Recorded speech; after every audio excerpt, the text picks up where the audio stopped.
Hey, Jake here. This episode was recorded way back in the simpler times of February 2020, back before the world was completely turned upside down. And we know there's a lot of uncertainty in the world right now. And so we hope that this podcast can be somewhat of an escape from current events. We don't plan on really getting into what's happening currently day to day in this podcast, but we just want to focus on creativity and help you to focus on your creativity. And with that, we understand that many of you, you're finding yourselves without a commute, with less meetings, and in some cases with just less work to do. And so we invite you to invest your extra time into improving your artistic abilities and trying to level up. During the plague, Isaac Newton worked towards theories of gravity. He came up with new theories and new understandings of optics as well. And Shakespeare, while he was stuck in quarantine, he wrote King Lear. So I'm betting that you, while you're stuck, you can learn how to draw a head from different angles or how to get better at your line work or something like that. So we just want you to turn off Netflix, put your phone on Do Not Disturb for a couple hours every day, and work on improving your craft. And to help you out with that, SVSLearn.com is offering our subscription free for 30 days, a 30-day trial for our podcast listeners. We want to give you immediate access to our foundations path with all the new classes that are going to be coming into that. We have 80 other courses that you'll have immediate access to as well. And you could sign up for that right now at svslearn.com. There's a link in our show notes as well. Last week for our subscribers, Will did an online live event over the course of 3 days where he painted a drawing from start to finish while he was fielding questions from our subscribers. And we have more courses and more events like that lined up for the next several weeks and months to give people something to do and to help people to take advantage of this situation that we find ourselves in. So really now is the best time to become a subscriber. Also, in this episode, Will and I both mentioned our Kickstarters. I launched mine a day before things really started to go south, and the pandemic has had a measurable impact on the campaign that I'm doing compared to other Kickstarter campaigns that I've done in the past. And Will, he saw that, and he decided to hold off on launching his Kickstarter. He wanted to wait until things settle down and we find a new equilibrium before he launches his. My Kickstarter actually ends in a couple days. So if you do want to support that, the link is on my website at mrjakeparker.com. Lastly, no matter who you are or what you do, this virus has probably affected you to some degree. At the very least, it's dominating your conversations and thoughts. On the other end of the spectrum, you or people in your family are dealing with the health crisis head on. If that's your current situation, our hearts go out to you. But to everyone, we hope for health, peace of mind, and success in your current and future endeavors. And with that, let's start this episode. Hello, everybody, and welcome to 3 Point Perspective, the podcast about illustration, how to do it, how to make a living at it, and how to make an impact in the world with your art. I'm Jake Parker. I'm Lee White. And I'm Will Terry. And all three of us are professional illustrators, and we've been working for about the last 25 years for all the major publishers in the business. We've published somewhere around 100 books, and we've all taught illustration at the university. Each week, we're going to come at you guys. Each week, we come at you with a different topic. Sometimes we're going to argue, sometimes we'll agree, but every time you're going to learn something brand new. Sounds good. All right, guys, here we are, another episode. And but before we get into what we're talking about today, I want a quick update on where you guys are at with your projects. Will, this episode is airing at the beginning of April. How are things going with your Kickstarter? My Kickstarter is firing on all cylinders now. Yeah, it's firing on all cylinders. Wait, is it up? Well, no, but we're recording this before we start. Okay. I just thought to myself, oh my God, I missed the whole thing. I haven't Lee's a little slow on the uptake there. But it is a Kickstarter that I think everybody listening to this would be interested in because So what if they haven't backed it yet? What are they doing? They're going to go to Kickstarter and search for Will Terry. Sure, Will Terry. Can you talk about the book, or I mean, if it's live right now, you can talk about it. If it's live, hopefully it's live right now. The book is called what they don't teach in art school. And it's an illustrator's guide to making money in the real world. So this is the thing you've been teasing for like 20 episodes, right? I have. And it's actually happening now. It's actually happening. It's actually live right now. That's Yeah. awesome. It's pretty fun. Honestly, How long is the book? Is it all completely written and everything like that? Is it like It's done. It's multi-chapter? It's like 33,000 words. Multi-chapters. It's edited. Paid good money Dude. for an editor. So to edit. tell us what some of the chapters are. What are some of the things they're not teaching in art school? I am on the This is a whole ad for that Will's getting for free. I'm just You're gonna curious. need to I pay- want to you're know if gonna this need is to pay our worth my sponsor. money. Well, I'd have to bring it up to get the actual names of the chapters, but it basically talks about there's a big section in there on professional practices. There's sections in there on developing your own brand. There's sections in there on working with agents and editors and art directors. There's advice. Basically, it's all the advice I've ever given on my YouTube channel and more compiled into one book with special call out features from 12 highly professional illustrators. I included you guys in there. Oh, yeah, Who is this book good for? Is it good for beginners, intermediate, pros, everybody? Who's the target? This is the book that I wanted when I graduated art school. Love Well, I that. didn't graduate, but I almost graduated. When I almost graduated art school, this is the book that I would have wanted and the information that I was looking for and couldn't find. And I was bugging all these professional artists and saying, "Hey, can I come over to your studio and ask you questions?" And a lot of them didn't even have answers for the questions that I had. But I would get little bits and pieces, and I kind of put it together. But then over the next Hey, 30 years, stay close to the mic. You're getting a little mumbly.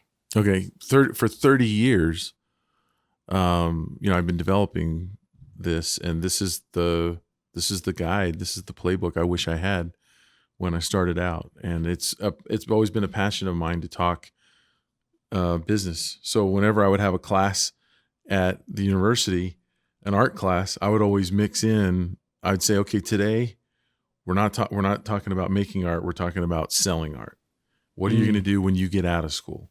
Yeah. And I would have these talks with them, and I would get students saying that was the best talk I've ever had the whole time I've been in school was that one time where you just talked business and talk, because again, kind of gave me a game plan of what to do when I got out of school. It's so funny that you taught that class because I also taught that same class. And I wonder if that's how we all ended up sort of together because. Yeah, probably. Well, cool. I can't wait to see it. Yeah. Cool. Lee, what about you? I've got some pretty big news. I am opening a commercial retail space that's going to be an art gallery. And it's going to be the first art gallery / workspace that benefits the artist. It's not going to be where I take a bunch of money from everybody and the artist gets a little bit. That's what bothers me about galleries. And, as I do more gallery work, I realize that the business model is just terrible. And so I wanted a business model that favored the illustrator. And so I got a great space in a commercial, kind of an indoor. It was an old stove factory, and it's going to be. It got converted, and now it's boutique and high-end restaurants, and has a ton of people there. And it's got farmers markets there in the summer that they're outside, and so there's just a ton of people there. And so I am leasing this giant space, and I made it. I think it was 8 pods. And I'm renting each pod to an individual artist, and they keep all the money. Oh, that's cool. Yeah. What amazing artists are going to be in your space? There's one guy you might have heard of. His name's Will Terry. Will Terry is renting a spot at my gallery. But it's exciting because it's a little bit of a risk. I'm the one on the lease, and it's big space and it's expensive. But I just get tired of everything. The artist getting the little amount, and I just wanted a space where if you come in, it's going to be a little bit of money for the artist monthly, and that it should hopefully cover my lease costs. And then everybody makes, if you sell something, you get to keep it. That's awesome. That's the way I think it should work. That's so cool. So it's kind of like a never-ending art show or convention. Right. So basically, you just set up your booth, right, and hopefully I mean, it's you basically a sell. reaction against normal galleries where either the gallery chooses what the artist shows, or for those of us who do art fairs and Comic Cons and things like that, they're profitable, but you got to lug all your stuff there, and it's only up for 3 days. So this is kind of like a permanent art fair, I guess, or a permanent art show where you control what goes on the wall. It's your rent, you own the space, and we're just all together. And so I'm hoping that the group builds on itself, like it's bigger than its parts, I guess. Yeah, it's greater than the sum of its parts. There we go. That's saying. That's That's cool. Exciting. All right. Well, for me, I also have a Kickstarter going. We're some entrepreneurial dudes, if you guys haven't figured it out. This is for Drawings 5. Last Drawings book came out in 2017 or 2018. I should really look at. It's been a while, and I just kind of took a break doing drawings books to do Skyheart, and now I'm back. I've got I'm sort of re-envisioning, relaunching what I want to do with the drawings book. So before they were just raw scans from my sketchbooks, just compiled in a book. So it was basically like flipping through a sketchbook. And I always thought that was cool, but I want to do a little bit more with them now. And so this book has a comic story in it. So it has some storytelling in it. It is divided into specific sections. So you could flip to like the machinery section. You could flip to the creature section or the character design section. And then there's also a tutorial in there that teaches you basically my method of sketching and drawing. So it's should be like just a nice resource for artists to get inspiration, to learn how to get better, and also just to be entertained. Will there ever not be another drawings book? I think I'm going to make them until I die, and I'm going to. They're just going to be a creative outlet. I love making books. This is going to be. I don't know how many self-published project books I've done over the years, and every time I learn something new, I try to push the creative envelope a little bit with what I'm trying to do. And I like purchasing art books. I like reading art books. I just want to. This is sort of my contribution to the art book world, and I just want these to be like a way for me to just have a creative outlet where there's no oversight. It's just what I think would be cool, what people who like my stuff think would be cool, and me making something for me, but also them as well. Have you done a box set or thought about a box set maybe? I've thought about it. That's the thing too. It's like the sales definitely slow down after a little while for these drawings books. You sell a bunch at the beginning, but then there's this long tail of like sales where, it used to be you'd sell, when the book first comes out, you're selling hundreds or thousands of them. And now it's, 1 or 2 a week you're selling them. But eventually they do sell out. And then people always say, "Oh, I missed it. Are you going to reprint it?" But I can't justify a reprinting if it's only going to be selling 1 or 2 a week. So, so if I were to do a box set, I'd have to do a reprint of Drawings 2 and Drawings 3 because those are sold out. And, that's several $1,000s I'd have to invest in those to make a full set. And I just don't know if the demand is there on top of what, maybe that's another Kickstarter. Maybe if this Kickstarter does really well and I have some surplus, I can go in and print some extra copies. I'm open to it, but I think my solution that I've really settled on is doing an omnibus. So it's the big drawings book, and it collects drawings 1 through 4. And it's just a big 400-page phone book.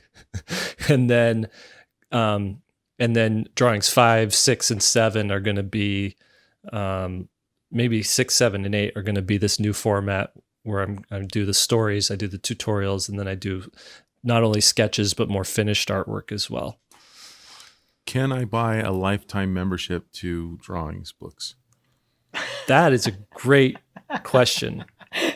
How much would you be willing to pay for a How lifetime? long do you plan on living and creating drawings books? I think by the time I die, we'll have done drawings 40. Yeah, but there's no guarantee. There's no guarantee what's happening. So No, but you're investing in Jake Parker. You believe in him. Mm-hmm. It's a little bit of a risk, but let's see. I could probably do it for we'll say $200. $200. That's a little low for a lifetime membership. $210. Basically, for $210, you're getting 35 books. that seems like a good Over the deal. next. But I'm investing early, so I should get a discount. Yeah, no. Well, let's you know what? Let's pin this and Let's move forward. discuss this later. Okay. I like talking about this kind of stuff though, because this is shop talk. This is like what we talk about when we're not recording.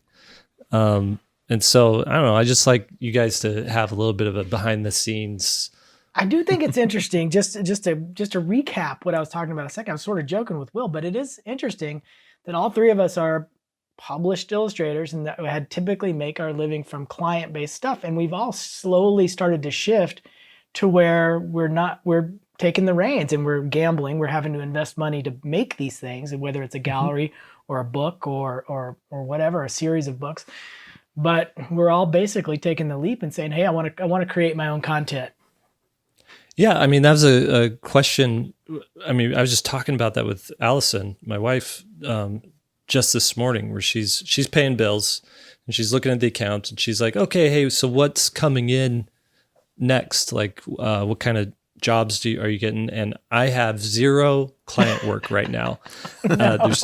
There's two job offers, people who are wanting to know if I'm available for freelance work.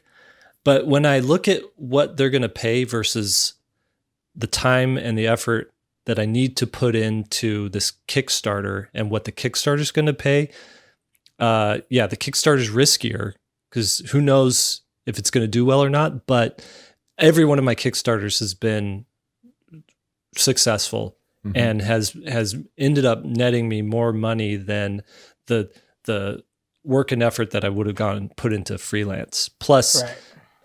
That's just the Kickstarter itself. Plus, then I have stock for my shop that I can sell over the next year. Once a freelance job is done, I don't see any more money from that, years down the road. There's something really sexy about working on your own stuff too. Being, I think there's different personalities too that it favors. I mean, I think all three of us, or I can only speak for myself, but it seems like you guys are cut from the same cloth. Where when I'm like Jake, I'm wrapping up my last project right now. But when I don't have client work, I am way more prolific than even when I have client work. Like when I have nothing scheduled, I make so much work. Mm-hmm. Well, the other thing too, I started my Patreon.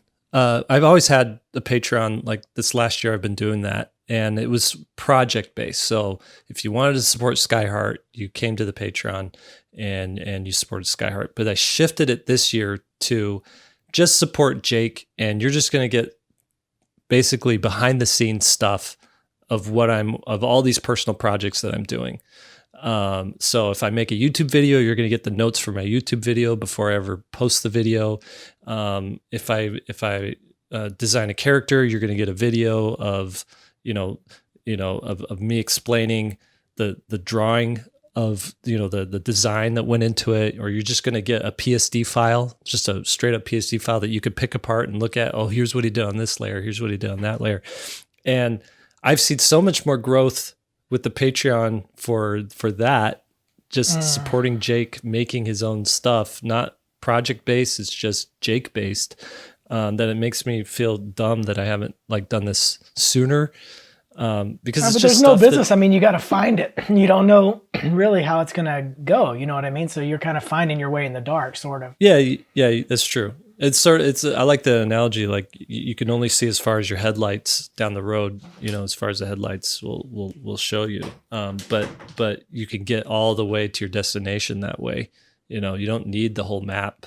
And so that's what I'm doing now. It's like between the Patreon, between the other personal projects, it's working, and it's taken me years to get to this point. For several years, it was live or die by client work, and especially early on in my career, knowing how to best to like navigate those jobs was important, because it made a difference of, if I'm getting taken advantage of, or if I'm getting actual, like the amount of money that I should get. Let me ask you guys, what were some of your very first client jobs?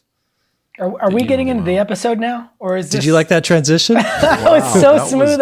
I needed to adjust my thinking. We had to ruin it by drawing attention to it. Yeah. Sorry, I'm not used to the smoothness yet. I prefer us saying, okay, let's get started now. All that was just banter.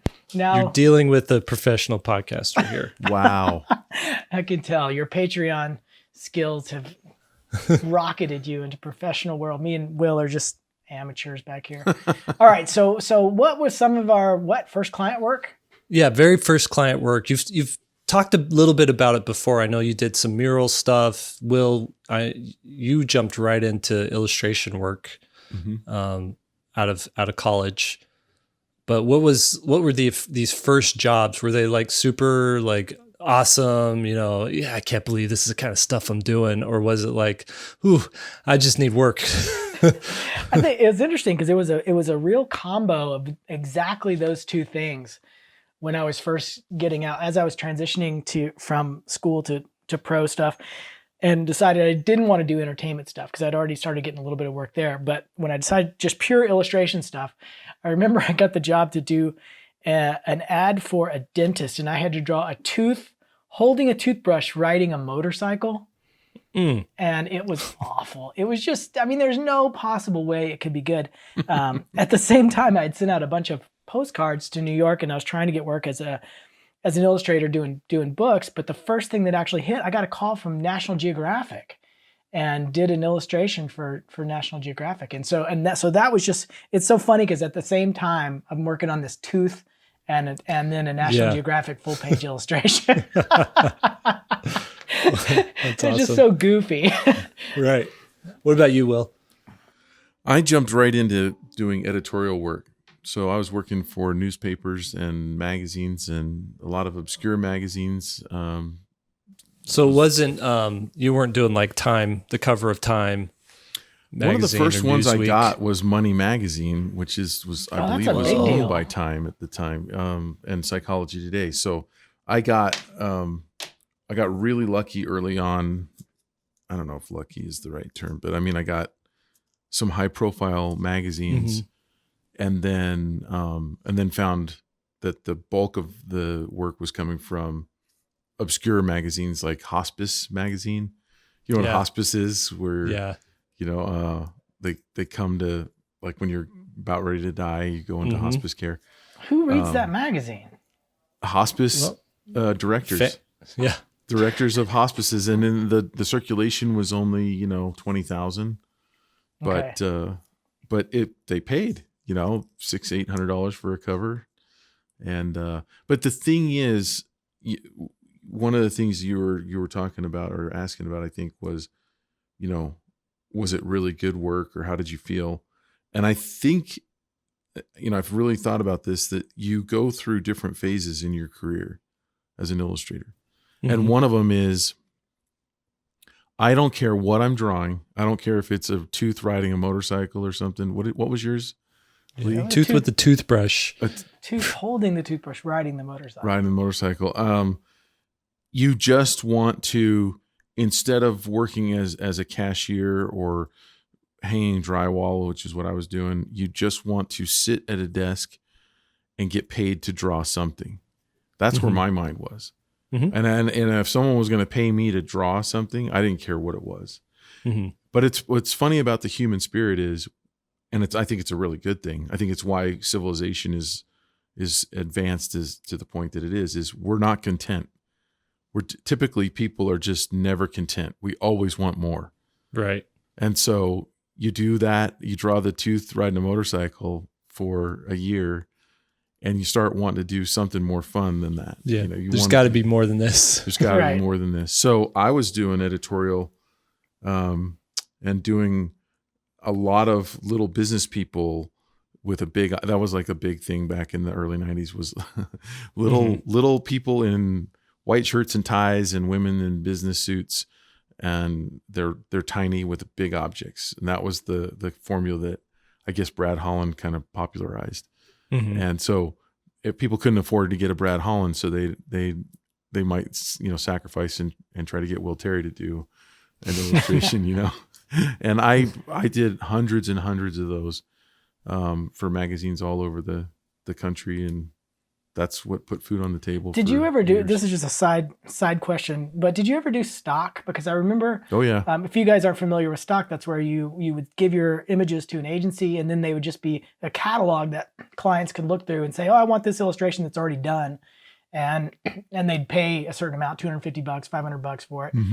And it's not so big anymore. I don't think. I actually saw, this was so interesting. Again, this is a tangent, but I saw a guy who's a concept artist, and on his website, he had basically sketches from his sketchbook, a bunch of different character designs, vehicle designs, whatever, that he just did for fun. And he said, any of these are available for license or just straight up buying for any one of your video game projects, film projects, comic books, whatever. You could just buy this concept design, and that is your character that you're going to use for whatever it is you want to use. And That's I thought genius. That's really smart. For somebody who's doing concept and then producing a ton of that kind of work, that is a genius idea. Yeah. Yeah. Because I got contacted by Neil Blancant's assistant once, and she had sent me and you know who he is. He did District 9 and Elysium and all that stuff. His assistant, she contacted, or producer, I forget how they're affiliated, but they emailed me a robot that I had designed, and they said, hey, we'd like to use this design for our film. Can we just buy this straight up from you?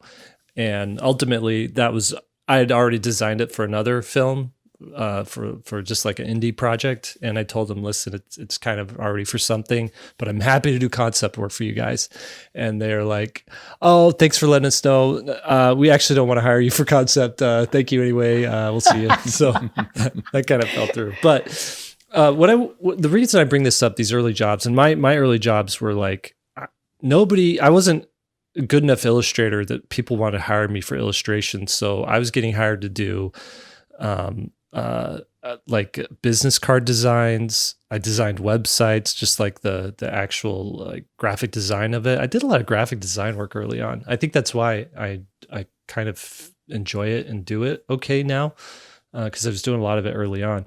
But and then other early jobs were like, can you do this more technical? We just need an image of a skeleton from this photograph. It just needs to be large, like basically blow it up. And that was before you could like print something large. It had to be painted large. And so I was just doing like this stuff, and it's the same thing like you were saying, Will. It was I don't care what I'm drawing. I'm actually just getting paid to draw, and this is cool. T-shirt designs too, I would do those. Those were actually kind of fun. But the reason I bring this up and what I want to get into specifics today is you're new to illustration, to getting work, whether it's illustration or design or anything. How do you navigate these first jobs where you kind of don't know what to ask? You don't know what you can leverage. You don't know how to negotiate a little bit. And once you get the job, how do you actually deliver so that you are professional about it? So first things first, the landscape has changed since we've been new illustrators. And so the kinds of jobs that you could get today, you get an email or you get a DM, someone's going to ask you to do something like a t-shirt design. Someone could ask you to design a button or a pin for them. I have a person I know who was contacted about someone designing jewelry for them. This person sells jewelry, and they're just looking for artists to like design cool jewelry designs that they then go manufacture and sell. Somebody who has a podcast might need an illustration for their podcast, like what we do. We hire on our SVS students all the time to do podcast illustrations for us. A lot of times you get asked by usually independent publishers or self-publishers. They need illustration for a book cover, or they need illustrations for a book. Fan art commissions are a big one that a lot of times that's one of the first job paying gigs that you'll get is some sort of fan art commission.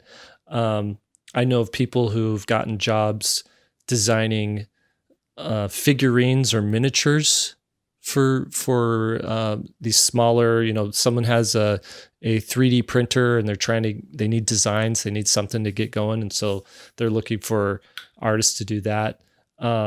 Lots of web apps out there, and those all need artists, and they're always looking for people to do concept art or there's so many apps, games that involve jewels. They need jewel artists, things like that. I get asked, and I've gotten asked, like, I've got this new startup that we're working on, and we need a logo for the startup, or we need a character mascot for our startup. That's another thing. So those are just some examples.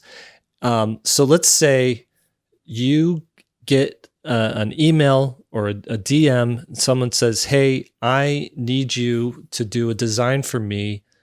Are you available? And what is your rate?" What do you guys say to that? What is the answer? Go to Kickstarter and get my book. Nice. Not Give as us a subtle. little teaser of that chapter in your book, Will. Yeah. So you're basically what you want is information, because everybody's heard information is power. It really is. And you can't negotiate from a place of ignorance, or you can negotiate poorly from a place of ignorance. So you need to know things like, you need to know what their deadline is, what the time frame is that they're asking for. If they're asking for something that is impossible, that's going to really dictate the negotiation right from the beginning. If they need it tomorrow and you absolutely can't do it by tomorrow or in 2 or 3 days, then it's not going to work. You need to know what the biggest mistake I think illustrators make is they don't find out enough about the job, as far as like the complexity. If someone said, then clients are notorious for this. They want to hire you to do one illustration. That's meaningless. One illustration. One illustration could be an illustration of a hammer, or a fire hydrant, which could take you an hour or two. Or it could be like a toy shop with 50. Yeah, it could be a battle scene in the Civil War or something, And so when clients tell me the page count, we want you to illustrate a book, here's what it pays and all, I don't care about the pay. Means that the actual dollar amount means nothing if it's super complex. And it also, likewise, I've had jobs where, I did 70 little tiny spot illustrations for, I think it was like $10,000, right around $10,000. But, and I wanted to know how complex they were, and they were super simple. It was 70 illustrations. It was a lot of work, but it was a hammer, a flower, a fire hydrant, individual items. Yeah, it was individual items for a learning card game that they were going to print those on, and it was so easy. It was really good money for the complexity. So you have to find out, and if they don't know, sometimes they're not even finished with the description. They're still working on the project, and they're like, "Well, we'll let you know." I'm like, if it's really complex, like, can you give me an estimate? Is it characters interacting with each other? Is it based on one character? Is it an animal versus a person? Are we dealing with multiple ethnicities and genders and things like that? Because if we are, that complicates things. That everything is your time is what you're selling, and you need to know how much time you're selling. So those are some of the main things that I talk about in the Lee, book. you have something to add to that? I do. What are I got my little list of things. I was just getting ready to type it. I should have done it while Will's going through his long, boring explanation of things.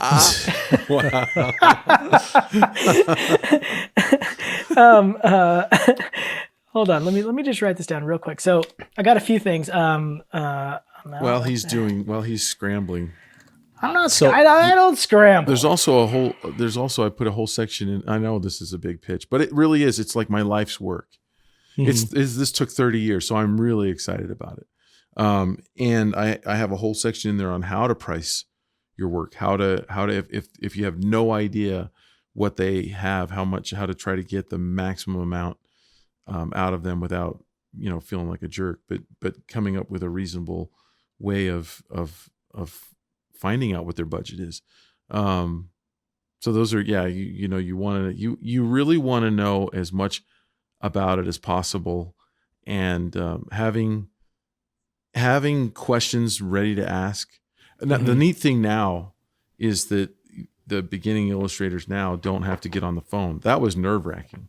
When we were coming up, it was a phone call. And if you didn't, if you weren't good at communication, I was always really nervous in the early days. I'm talking to somebody in New York City and they're telling me about a job, and I would freeze up.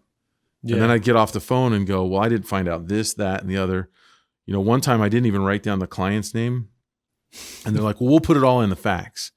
And for those who don't know what a fax machine is, for about 5 years, for about 2 minutes, we were using fax machines. And they said, well, we'll put it all in the fax. Well, the fax never came through. And they had given me a deadline for sketches. Right. And so I'm waiting for them to call me, and they're waiting for me to send sketches on the deadline. And when they finally called, they waited 2 days after the sketch deadline going, hey, where's the sketches? And I'm trying to explain to them, your fax never came through. And the woman that I was dealing with just kind of basically blew a gasket, because she was not prepared for that. It was a Friday and she queued up a fax and left and just left it to technology to get there, and it never came through. That full story, I think, is in our Nightmare Jobs episode. I forget what it's called. Well, Lee, you ready? You got your I'm ready. list? I just have 4 things right here. I feel like there's one extra thing which I'll think of, and I'm sure. I have a list too, so I'll fill in whatever gaps. There's no gaps. But okay, so when you email back, you get the query email, you email back, you're going to need these 4 things for sure. And then maybe one thing that Jake adds, which is going to be these are all in the book, details of the job, which is how many illustrations, level of detail, and sizes. Those are the 3 main things I think that come from that. The dates is number 2. You're going to need the dates, not only just of when it's due, but when all phases are due. When's the sketches due? When's the final due? And sometimes you can work backwards from that final due date. The rights, that's a big one that you want to get established right away, is who's going to own the illustration, if they're asking for all rights or minimal rights, or you keep the rights and it's just a single-use illustration. When you ask these questions, I think you sound smart. Some new illustrators worry that they're going to sound demanding if they put this stuff in there. I think it makes you sound smart, because it means you know your business. Your client knows all of these things, by the way. This isn't new information to the clients. So don't be bashful when you're asking for this stuff. So who's going to own it, the rights, and then the amount of pay, and how it's paid. So those are the 4 things that if all 4 of those aren't there, you can't accept the job yet. If they say we don't know how many, if they say we don't know how complicated it's going to be, like Will was saying, if we don't know the dates, we're still working out the rights, that means you say, hey, get back to me when you figure that out. You cannot quote on that if it's not settled. And then the last thing I'll say is, like, in terms of the amount of pay, if it's a new client and depending on how much it is, if it's a huge job, get something up front, establish like for books, it's typically you're paid 3 times. Once an advance, right when you sign the contract, once after sketches, and once after the job is done. That's 10, and there's all kinds of different variations of that, but that's a pretty standard one.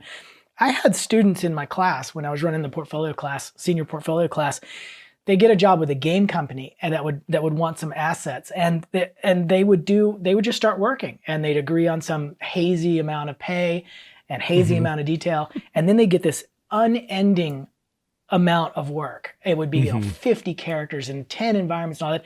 And so they've done like months of work and they never got paid. There's no schedule for payment.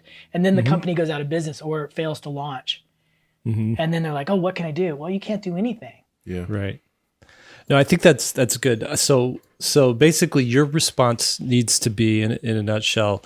You need to know what the timeline is for it.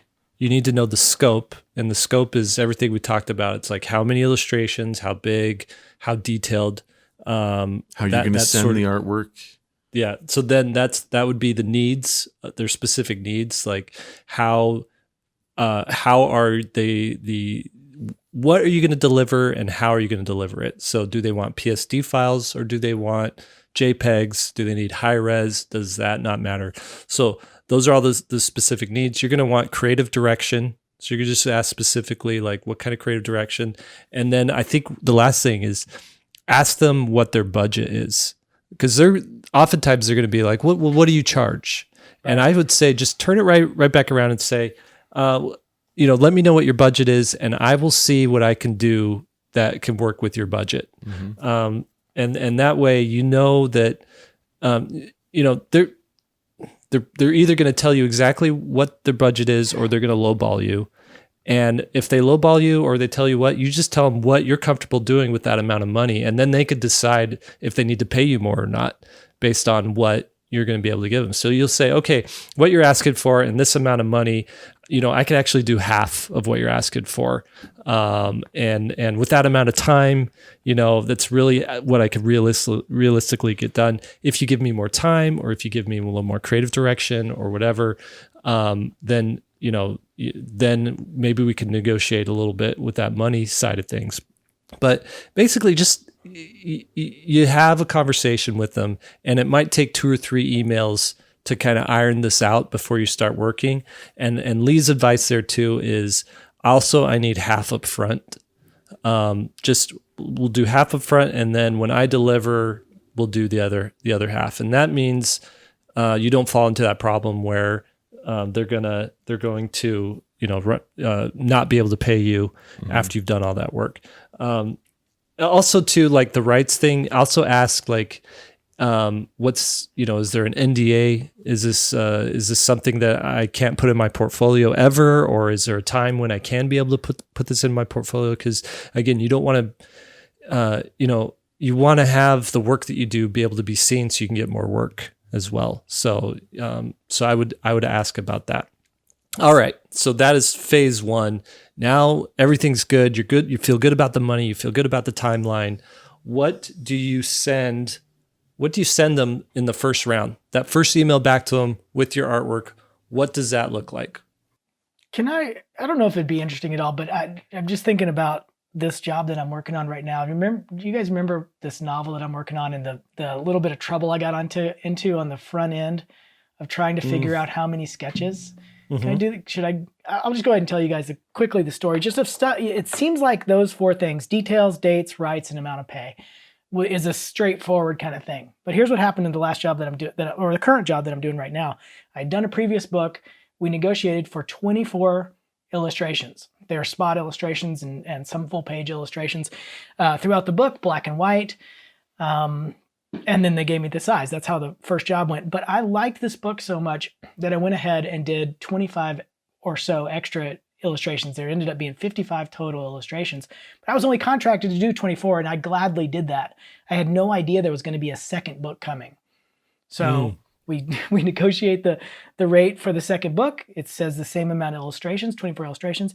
And once we started going back and forth with the client, it was just so confusing on what do we do? Do I match the last book and go ahead and include 25 illustrations for free? I didn't feel comfortable doing that. So it was like 2 weeks of very awkward emails going back and forth. And how many illustrations are we doing? Hey, I'll be happy to do 50, but you're going to have to up the pay if you want that many, because I'm not going to do these for free. And so that's just an example of some kind of things that can happen, but don't undervalue your work, or what can happen a lot of times is you agree to do 24 and then the scope of the job changes.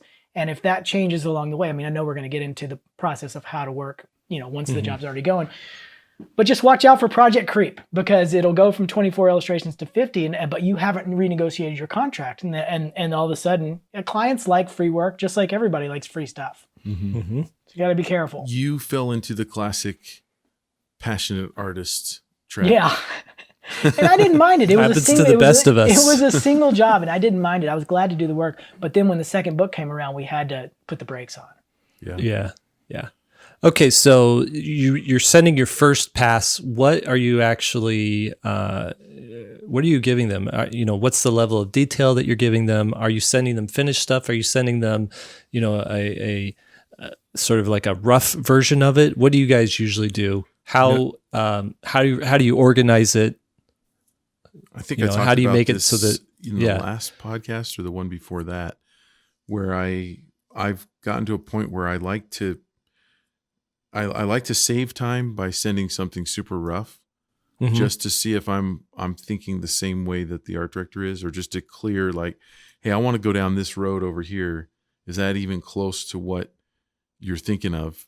And so I will tell my art director, hey, I don't want you to show this in any meetings or anything, but here's some quick scribble sketches.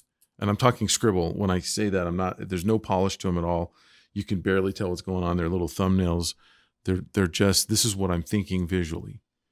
And they're horrible, but you can tell what's going on. And usually my art directors are like really excited to get that, because they don't want me wasting time sending them finished sketches that are nothing like what they're hoping for. Right. And I got let me just be clear here that what Will's talking about is not waiting till the sketch due date. That's right. And sending these little things. So I think it's important. What he's bringing up is kind of this back and forth. It's almost like a conversation you're having with the art director before your actual sketch due date. So say the sketch due date's in 2 weeks. Will may send this, or I do the exact same thing now too. And I was really scared to do this early in my career, because I thought, like, once they say, okay, job's yours, I sort of had to deliver this perfect thing and just cross my fingers, and it was just real nervy and I was anxious and all that. But now I realize they do like to have this interaction. So I do the same thing. I'll send a quick email that says, even has reference photos and other things, like, is this sort of like what the house that's the story in the story looks like, and is this kind of what you're picturing this junkyard looks like, if that's part of the story, and then I don't waste any time drawing anything, and we get this really nice back and forth going. I rarely send sketches at that point. If they're so loose they almost can't be interpreted, just maybe design kind of aspects, stick figure kind of stuff. Do you do clients that, TJ? Clients don't like to be surprised. Right. I mean, even if it's a good surprise, they money's on the line, their reputation is on the line, because they have to show this stuff to other people as well. So yeah, what I do, and specifically, I think this is important, is make sure every one of the images you send is consistently named. So sketch page number 1, sketch page number 2.jpg, sketch page number 3.jpg. And then on those sketch pages, every individual sketch, put a letter or a number right next to them. Now, are you talking about the informal kind of process, or on the actual sketch date, what you send? This is the actual, like, delivering it to the client for feedback. They're going to take this. They're going to take this into a meeting. Yeah, we don't like. And they're going to. Jake. I don't like that. We're going to disagree on this one, which is good. Okay, I think you're very, very wrong. The reason for this is, and I think maybe what you're thinking, Lee, is I'm thinking more like I'm designing a character for your company's logo or something like that. And here's 5 different variations. Here's one with big ears. Here's one with little ears. What if we did a raccoon instead of a rabbit? And so all those are going to have a little letter next to them. And then in your email, this is what I usually do, is I'll say sketch page number 1, drawing A, or I'll just say drawing A, and they could figure out which page that is, and then I'll give my notes on that. Here's why I think this is a good direction, or here's what I think is kind of a bad direction for this one, or some of the struggles you're going to have with this one. And so they can easily see my thoughts for each of these, and they can easily find them on the page that they're looking at. And they're not like, you don't have to say, okay, page 1, top left corner or middle, right, the 2 in the middle, the one on the left of the 2 in the middle. You don't have to do any of that. You just clearly outline where everything is. And then also on each page, I would put your name and the date in the corner. At the minimum, you can also put contact info, because these files are going to be forwarded to some art director over there. They're going to be forwarded to the marketing team, or they're going to be forwarded to the CEO or whatever. They're going to get passed around, and it just makes it easy for them to see who made this, and if those people specifically need to contact you, they can do that as well. Okay, tear me apart, Lee. All right, that was terrible advice. No, I'm just kidding. What I'm going to add is I'm just going to add some slight twist to Jake, and I think Jake will agree with me when I advocate for this. I agree with Jake 100%. Label each drawing. Either it's A or it's 1 or whatever. I mean, I do the same thing with book covers. That's kind of how I present.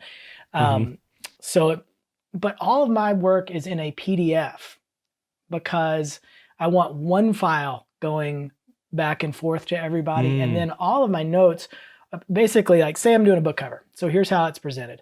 The first page shows all 3 variations, and they're kind of small. It says A, B, and C. So, and it has my logo and has my contact info, everything Jake says, which is really important. Then the next page of the PDF will be, here's option 1, and it's blown up. And then there's all kinds of little arrows and saying, okay, this is that tree that's in the story, and this over here is these 2 characters talking. And then basically the whole idea is I'm advocating for myself on what they're going to talk, what they need to talk about when they're in the meeting. And so I put everything on that page, because I don't want them to have to go back to my original email to try to find that. So I just want it to be on the page, because I also assume that some meetings happen by them printing out the PDF. And so it's just all on the page. They can spread them out, they can staple it together, but it's always just one file, so they can forward it, and it doesn't get lost.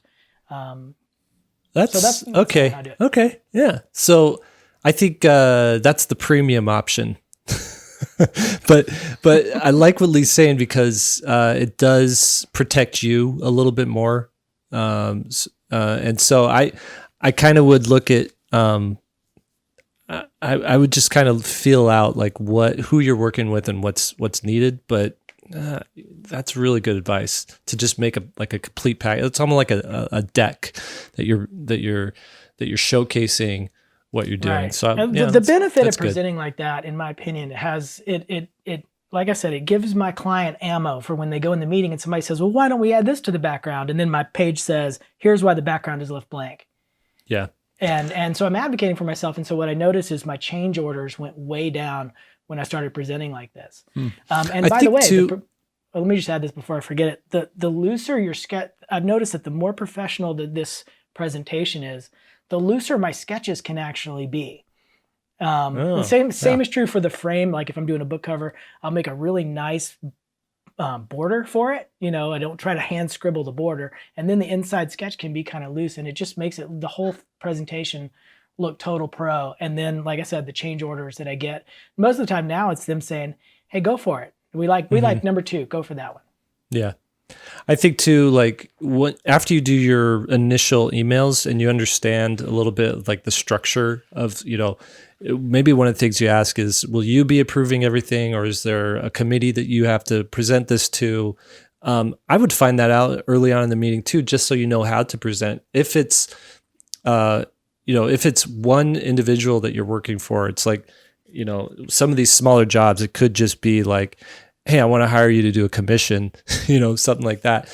You may not need to go that far for that. It could just be, here's my images, here's an email to go along with it. It's not going to be forwarded to anybody. So that's like the simple version. Lee's is a little bit more professional version, and one that's more for an organization where these images are going to have to pass through several hands. So the other cool thing about it is once I started presenting this way, me and David Hone both started doing this at the same time when we shared a studio. And both of us started getting emails back from our client that says, oh, you got to assume your client is getting hundreds of sketches from other illustrators and jobs that they're working on and stuff like that. It's not just you. And so we would get emails back just glowing, like, thank you so much. Like, the sketches look great, but this presentation saves me so much hassle. Yeah, I like that. And that was nice. I like that. Okay, did you have anything you want to add to that, Will? I just send sketches. Okay, there you go. All right, so that's initial round. What do you do subsequent round? Is it basically the same thing, just more refined, more refined, more refined? Yes, but here's one asterisk to that. Whenever there's a change, I always include the original thing that they're asking to be changed, what the things are that I'm going to change, and the new version. And they're right next to each other. Mm-hmm. And that way, I like that.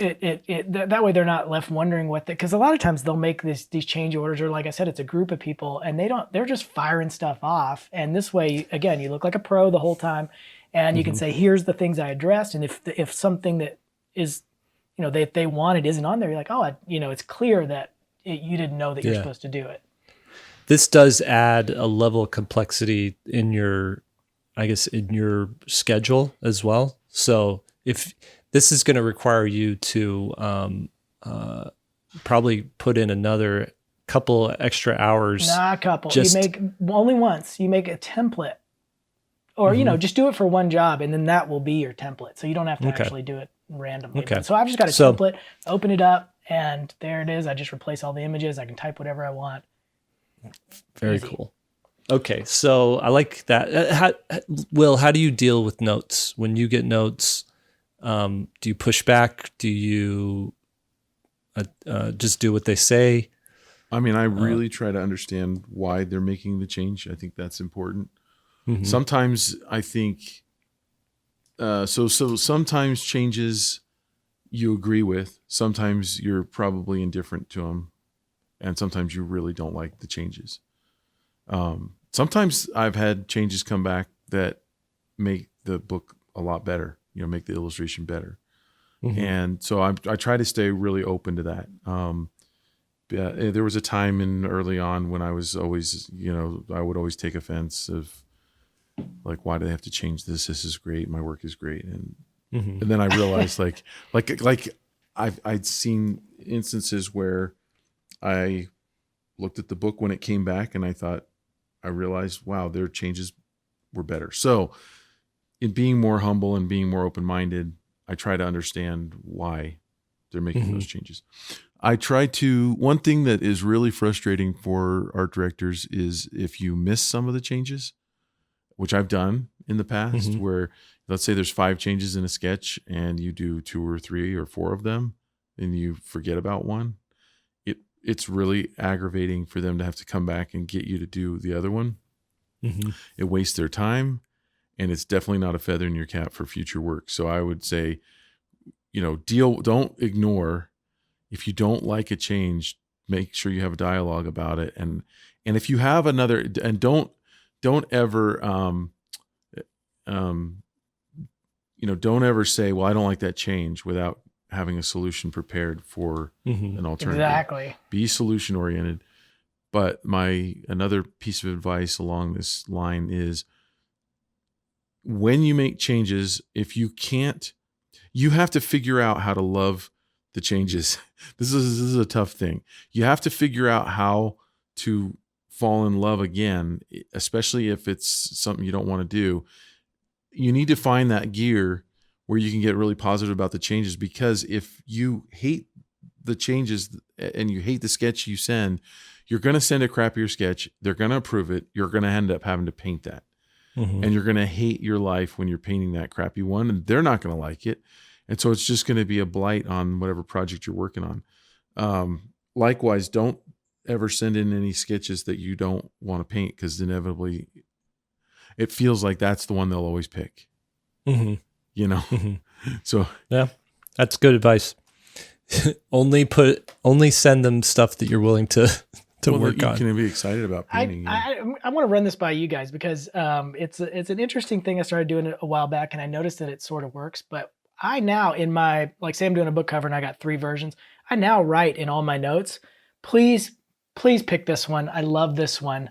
And here's why I love this one. And so I advocate for myself, like which one, I mean, even though I'm sending 3 that I hopefully wouldn't mind doing any of the 3, I tell them this is my favorite and this is why. And almost always, I mean, I think clients are just looking to feel good about what they're doing. And right. And they want you to be happy, I think too.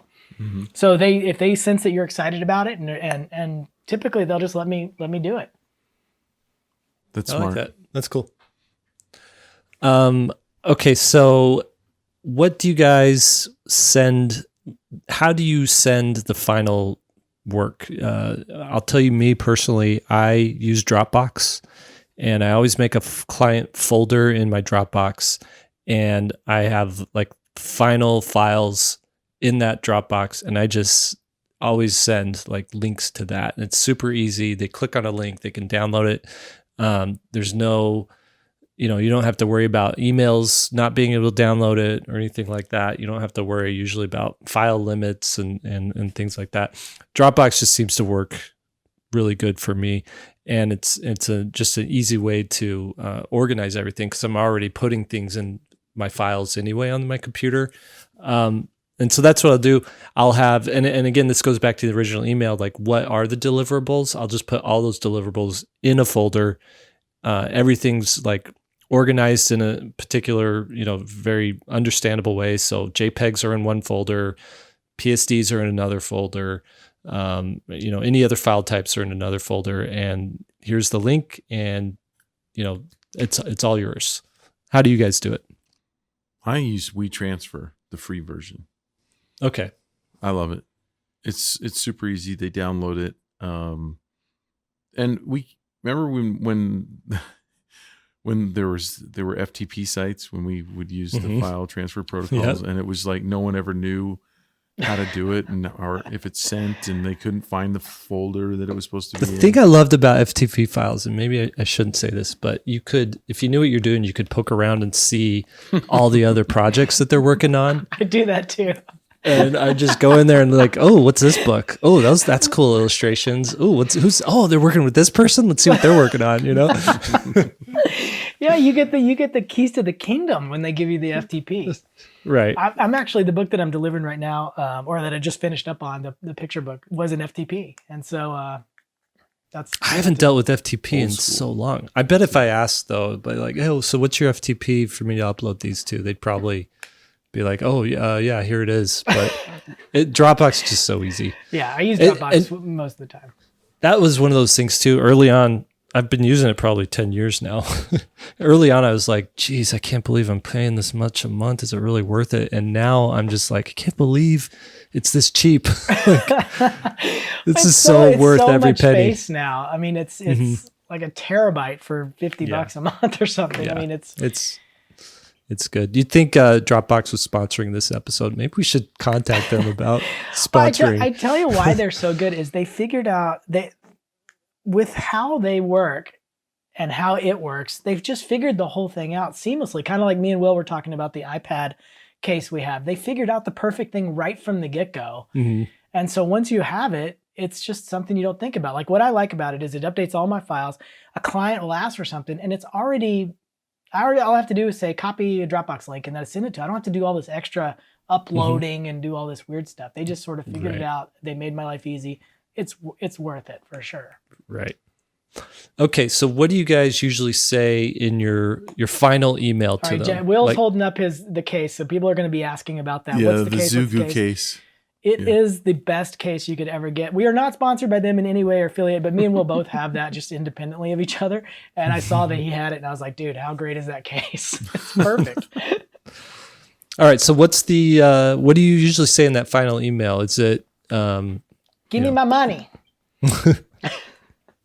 Okay, so you ask for your money. You know what? No, I do ask about a PO and what the final process is. Do they need an invoice from me? Mm-hmm. And sometimes they will. Sometimes they'll ask for, or you'll have to fill out a W-9 sometimes. Mm-hmm. So you'll ask about that process. So let's just structure this email out for them. Hey, here's the final deliverables. They're all in this folder. Let me just say it was so great to work with you guys. Thanks for hiring me. Even if it wasn't? Do you do that? Even if, yeah.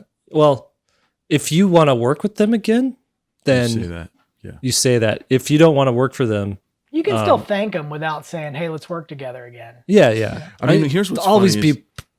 you would think that it's obvious. I did as an illustrator. I'm like, it's obvious that all illustrators want more work. So yeah, it's like obvious that I would want to work for you again. And then I found out, and this was like 5 years in, some of my fellow illustrators were saying, "Hey, this was so fun working. Please call me again." And I found some of my illustrator friends were working for a client that I had worked for multiple times. And I'm like, how come I'm not working multiple times? And I kind of found out that they invited more work, whereas I wasn't. I probably looked like I didn't want to work with them again because everyone else was saying, I want to work with you again. Yeah. I throw out there even a little addition to that and let them know sort of what I'm interested in, not just that I'm available, but like I'll send it in and say, "Hey, I'm really looking to build up my book cover work this year, and here's some examples of stuff that I've done. Let me know if any of this kind of stuff comes along," and I kind of, pitch it for whatever I'm trying to do. That's cool. That's great. cool. That's a good idea. Yeah. You do a little the legwork for your agent there. Might as well. Okay, so professional, polite, extra polite if you want to work with them again.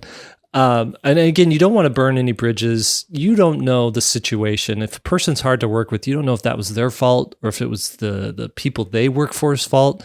And jobs change and people move around, and they might be great to work with at another company than they were at that company. So I would just give them the benefit of the doubt. Okay, the other thing is Lee mentioned too, like how do you broach the payment thing? Do you say, "Hey, do you guys need an invoice? Do you need a purchase order?" You ask them specifically how. Is there anything else I need to fill out or to wrap it up? Okay, cool. And then how do you guys make an invoice? I highly recommend QuickBooks Self-Employed. I think all illustrators should use QuickBooks Self-Employed for a number of reasons, including that it calculates your quarterly tax payment, which is worth it just by itself. But it's got an invoicing feature that's great. Cool. That's great. You, Will? I use Google Docs. Same here. I use Google Docs, and I export a PDF and send them a PDF. And the reason for that is if you're using Google Docs, don't share the link to the document to them, right, because those can be edited and changed. And I have hired people to work for me, and I've gotten those documents sent to me, those invoices as documents. And when I've gone back to check them later, to check my records, I've found that they've been edited and changed to like a newer version. So I don't have like a PDF can't be changed, can't be edited. So send a PDF, title the PDF. I would title it your name and the invoice number, or your name plus the project. And if you're looking for like specifics, like what does a invoice even look like? What kind of information needs to be on it? There's plenty of samples online. Just look for sample invoice and do a version. Just do a version of that. It usually needs to have your contact information on it, the person you're working for's contact information on. Companies love to have an invoice number so that they know what to call it. You should, like, how to refer to it, how to find it, search it. You should keep track of invoices that way too, so that you can, you can just go through and be like, okay, invoice 72 was for this job, and it's just easy to find that way. And then also on your invoice, always put, here's how to pay me. So here's a employer identification number, or here's an address to mail a check to, or here's a PayPal address to send money to. Just you have to make it as easy on them as possible to get you that money. Last question, and then if you guys have anything else you want to add, be thinking of it now. But this is the last thing. You've delivered everything. You've sent them an email. The client's happy. You're happy. The pay hasn't showed up. It's a month later. Maybe it's 2 months later. I don't know. how do you follow up with that? What do you usually say? What do you usually do? Before we get into that longer one, let me address the shorter version of that equation. Is you've invoiced, you get paid. What do you do with that money? The first thing you do is take 30% and put it in a tax account, because you don't want to get your first year as an illustrator. Say you're moderately to hugely successful, you make money, and you haven't put any aside for taxes for the whole year. And I didn't do that for years, and I always got bit in April when all of a sudden this huge tax bill is due. If you just take 30% of everything, put it into this separate account so it's not part of your same, regular checking account or whatever, business checking, it takes care of that problem. And so if you get paid... That's for U.S. residents. Yeah, U.S. residents. But everybody, worldwide, you just got to adjust it for whatever your tax rate is and all that stuff. But just a lot for how money gets... moved around. I've known some people, especially photographers in their first couple of years, who get like a catalog account and they make $100,000 and they don't do that. And then all of a sudden April rolls around and they owe $25,000-$30,000 in tax just from that one job, not including all the rest of their jobs. And that's why there's so many.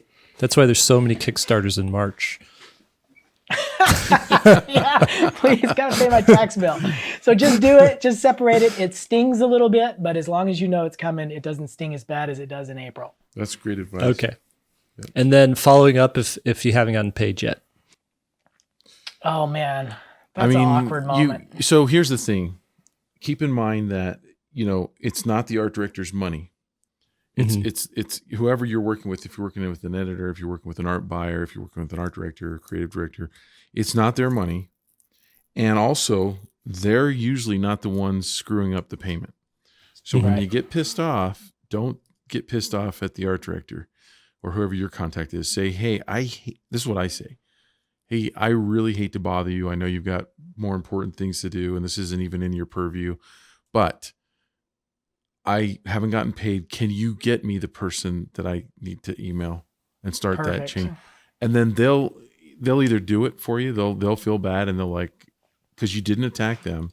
Yeah, because they're embarrassed by it. Right. They don't like that. They'll do it for you, or they'll give you that person, and then you can kind of, But what if it's sort of a one-on-one thing? This isn't a publisher or an official corporation you're working for. It's tiny company. It's just a tiny company. It's one person maybe who's hired you to do something. Let's role play it. I always give the benefit of the doubt. Okay, go ahead. You asked me. You're the illustrator, Jake, and I'll be the client. Oh, I'm in charge here.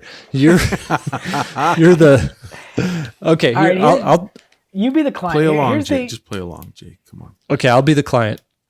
Just doing my job. This didn't go as I had it planned. Sure love all this free artwork. If it's just the individual client, then it's not a whole HR and all that stuff. I send them an email saying, hey, maybe this got sent to spam, or I give them some kind of out that doesn't put the responsibility on them. Not sure if this went through, just resending it. Let me know if I can help out anyway, or if you have any questions, send it again. Yeah. And I'll probably do that 2 or 3 times before I start yelling. I think that's good. Just keep a cool head. Always keep a cool head. After 3 or 4 times, then I send them screenshot of the Instagram post I'm going to do about them and how they haven't paid, and just say, hey, can I get your approval on this before this goes out live?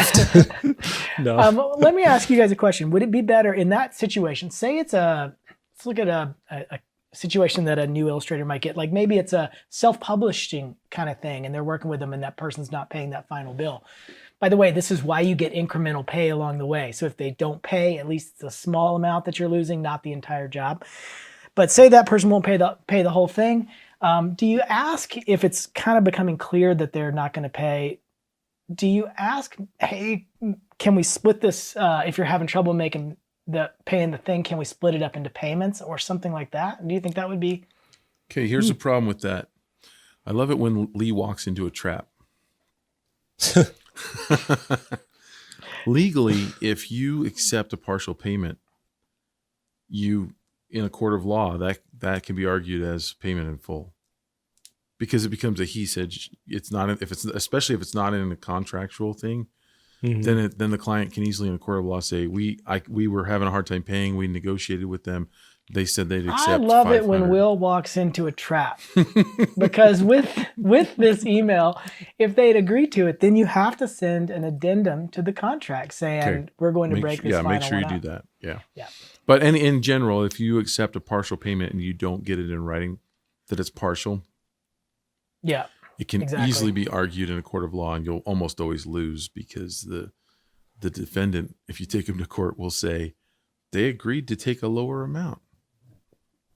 And then it's just hearsay after that. Mm-hmm. Yeah. Okay. So I just want to say congrats on navigating your first job, or your first few jobs here. Again, all of this can be personalized. I would say just take what we've said and use it as a guideline. Assess the situation on your own. Kind of use some of your street smarts and figure out, what's needed in that situation. But I think what we've gone over here is a pretty good structure for how you want to do these first few jobs. And I think with that, if there's nothing else to add, there's one more thing. There's one more thing I want to add. Oh man. Okay. Sorry. Well, this is a big one, especially when you're early in your career. And I know we talked lightly about revisions, or how we present them, but what happens when a client is asking for too much, like too many rounds? Where do you draw the line, and how do you draw the line there? That's a really good question. I'm glad you asked it, Lee. Mm-hmm. And let's do it next time. Really? You can't leave them hanging like that. No. Go for it, Will. What does your book say? And what does your Kickstarter say? It's really tough because it's hard to anticipate all of the problems that could arise ahead of time with and your contract that you send them would be too complicated to even understand if you covered every possible thing that could go wrong. So now you will inevitably find yourself in a place where the client, in your opinion, is being difficult or is asking for too much, and you are in a situation where you finally have to say time out. In general, I give you a round of sketches, you give me changes, I give you those changes, and then there might be a second, even a third round of changes, but not brand new sketches. That's scope creep. So so if they ask for a fire hydrant, a dog peeing on a fire hydrant, and you give them 3 sketches of different angles of dogs peeing on fire hydrants, and they say after the second or third round or whatever, they say, we decided not to even have him peeing on the fire hydrant. We want him peeing on a tree. Yeah. Or now it's a dragon. It's not even a dog. Yeah. That's not acceptable. That's scope creep. But the way to deal with that real quick is what I always say is I'd be happy to change it to a dragon peeing on something else, peeing on a tree, but I'm going to write out and I'll send you a new contract for that. A new contract. Yep. Mm-hmm. Yep. Yeah. They have the care and feeding of clients is a nuanced. Yeah. You just might say too, hey, we're bumping up against, what I said I'd be able to do for the amount that you're paying. And we're getting to the kind of the limit of that. So you brought up contract. We didn't actually go over a contract phase and who writes that up and who's in charge of that and how official it has to be. Can of worms right there. Yeah, I want to say if it's somebody small and they're like, hey, I just want to commission you to do, a Captain America drawing for my kid's wall. I think your contract is the emails back and forth that you're sending there, and it doesn't have to be as buttoned down as that. And if at the end of the day you're going to be out a day's work for something like that. If they end up not paying, but you still have a drawing of Captain America that you did that you can go off and do something else with, right? If it's something where you're spending months on it, yes, you're going to need an official contract.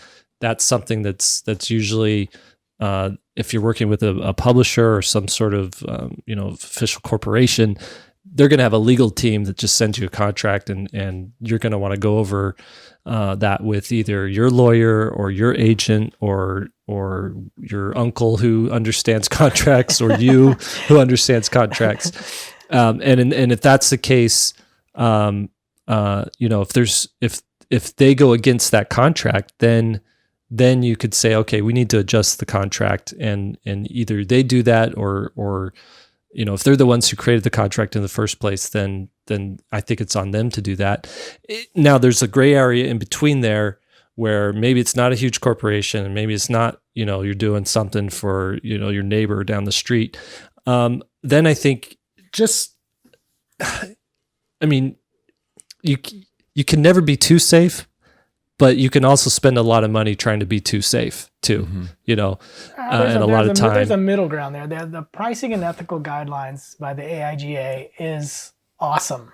And they have boilerplate contracts that are specific to the design industry that I would say that's where you want to be if you don't have contracts yet and your client isn't providing them, or your client, it's a small client and they don't have a legal team either. Use those contracts. They're great because they talk about things specific to illustration that we're talking about, the rights and all that stuff changes and how all that stuff is handled. They do a great job with their contracts. I would this is where you have to kind of assess your own particular situation and decide, okay, can I write something up that basically outlines what I agreed that we'll do and what they'll agree to pay, and we both agree on that? Can you just say, okay, it's all in the emails, and emails hold up in a court if it ever goes that far. I've never had to take anybody to court. Usually if something falls through, I'm just out the time, but I still have the work that I've made, and I can put that in a portfolio or whatever, like if they're not willing to pay, then everything's null, and I can do whatever I want with the work that I created. Right. So I think you just have to assess it. And if you're getting paid a lot of money, then maybe it is worth it to hire a lawyer if you have if the financial side of it justifies the amount paid. You don't want to, if it's a $5,000 job and it's going to be, $4,000 to get a contract made from this lawyer, then maybe that's not a good use of your money. So right. Here we are, 3 non-lawyers giving legal advice. And have any of you guys ever not been paid?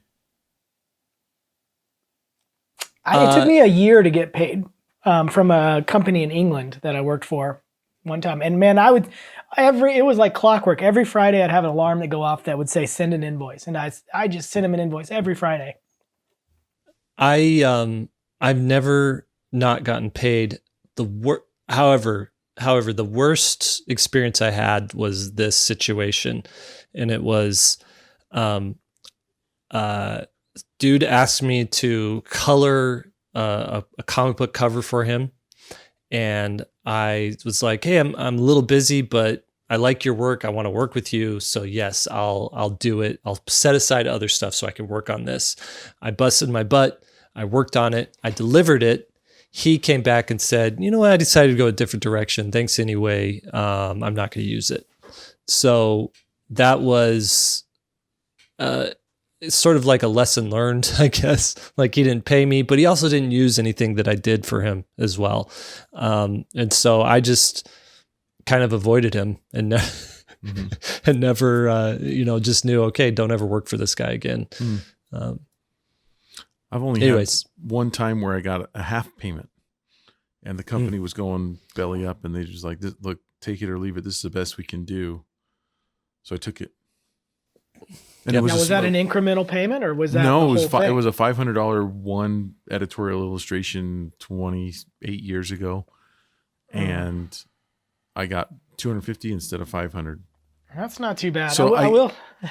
I'll go ahead. Well, the reason that I wanted to ask this is because I didn't want us to send this panic out there that like not getting paid is constantly happening. I know it does happen. Yeah, it's sometimes you just gotta fight for it a little bit. Sometimes it just gets lost in HR. But I will say that if a client doesn't pay, kind of like we've been saying here, beating around the bush a little bit, is you sort of got to move on with your life. Don't be someone who thinks that you're going to take them to court, it'll wreck your whole life Right. to take them to court, and cost way more than almost any job. I mean, if you're doing a $200,000 job for Porsche or something, Yeah. take them to court. Take You're them, gonna take them to Twitter, take them to Facebook. That companies are petrified of that. And I've seen that. And it's Yeah. like, I've seen companies try to scramble to do some damage control and not very well. And crying about how we're hurting for money and stuff. And it's like, artists. That is like the scorched earth option. So That make is sure you last never want to resort. work for them ever again. I would add the asterisk there. I wouldn't even do it no matter what, because you end up looking another thing. Would another company want to work with you if you just burned a client that you worked with? Well, but it's how you do it. It's how you do it. Like let's walk this through. Let's say it's a medium-sized or small-sized publisher, and they're trying to work with other illustrators, and you have gone the distance with them, and in this fictitious scenario, they've decided not to answer your emails or phone calls or anything, and they're just ghosting you all of a sudden. And you know what I mean? Like, Right. because this has happened. If you went on Facebook, I think if you went on Facebook and said, "Hey, has anyone had problems with this company?" Chances are, and in the situation I'm thinking of, all of a sudden it started this huge thread of people going, "Oh my gosh, I didn't get paid from them either." And so at that point, I don't think there's much lost. This is That's going to true. be If super it's done rare. like that. Yeah. Yeah, It's super like rare. that. There was a gallery a long time ago in LA, right when I was graduating, that I had some work at, and they were selling work and then not paying the artist. And that's Ooh. how it sort of came out. Yeah, but you don't want to get on Twitter and be like, "Hey, HarperCollins, they're 2 weeks late paying me. Nobody worked for HarperCollins. Right, These guys right. are the worst." Probably not a good idea. All right. Now, can I take us out? I got a few more things. Yeah, one more Chat. thing. This is a long one. Wow. I wonder if anybody Who's stuck that in with the us. background there, Jake? It's my assistant helping out. He's actually I need to tell him some things to work on today. So that's why we gotta end this thing. I saw So his Twitter feed that was complaining about you not paying him. Yeah. I What's pay up with that, Jake? I pay pretty much on time every time. All right, everybody. Thank you for joining us. 3-Point Perspective is made possible by SVSLearn.com, where becoming a great illustrator starts. And your hosts today have been Will Terry, Lee White, and I'm Jake Parker. Will Terry can be found. Will Terry's artwork can be found at willterry.com and also on Instagram at willterryart. Lee White illustrations work can be found at leewhiteillustration.com and on Instagram at leewhiteillo. And you can find my work at mrjakeparker.com and on Instagram at Jake Parker. Podcast produced by Aaron Painter, and you can find his work at painterdraws.com. Podcast edited by Alex Sugg, and you can find his work at alexsugg.com. That's Sugg with 2 G's, gg.com. And the podcast video, we post these videos on YouTube as well, is edited by Daniel 2. That's TU, and it's daniel2.co. And our social media expert for SVS Learn and for this podcast is Lisa Fott, and special thanks to her for doing all that out there. So if you like this episode, please share it around, and we'd actually would love to hear your thoughts about your experience with your first jobs and where we're hitting the mark and where we might be off, or where your experiences have been a little bit different. And if you have thoughts like that, go over to the SVSLearn.com forums, where you can join in on the discussion there. We have a thread specifically for this particular episode. So log on at svslearn.com, free to join, and tell us what you think over there. All right, I think that's it, everybody. Thank you. We will talk to you next time.